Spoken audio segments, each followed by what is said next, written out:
Welcome to another SMC technical training video. In this video, we will set up the EtherNet module for the IO-Link master, enabling the ITV, ISE20, and other IO-Link devices. During the video, we will show you the equipment and software you will need and show you step-by-step how to complete it. In the end, we will regulate source pressure activity through IO-Link control from ITV port process data. Let's get started. These are the parts and tools that you will need to add to your air circuit when the module is ready. You'll need a PC, software, and network communication as well. Please review the IO-Link ITV hardware setup video prior to this one.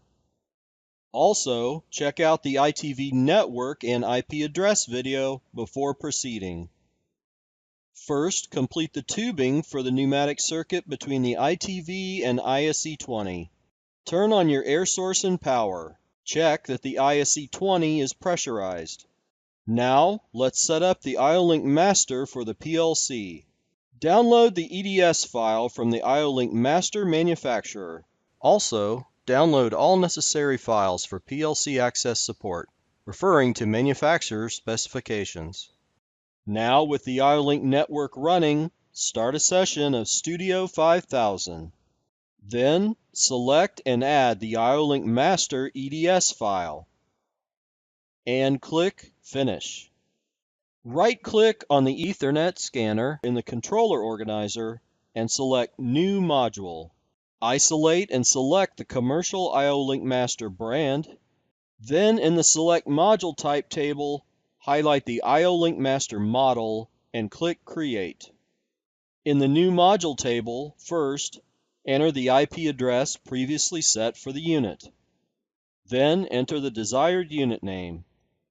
Before moving on, click Change, then change the data type to integer, then click OK. Then save the program and go into Who Active, then highlight and download it to the PLC. Make sure you follow the screen to complete the download. And then change over to Run mode, and finally go into the controller tags. Note the tag device descriptions that were added as helpful labels for the IO-Link master port functions. Now adjust the levels of the ITV output through the register bits as desired, and verify the pressure changes through the ISE20 and application. Fine-tune the ITV performance as desired with operation manual adjustments.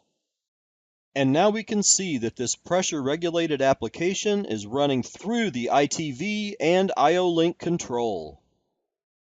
We hope you found this video useful.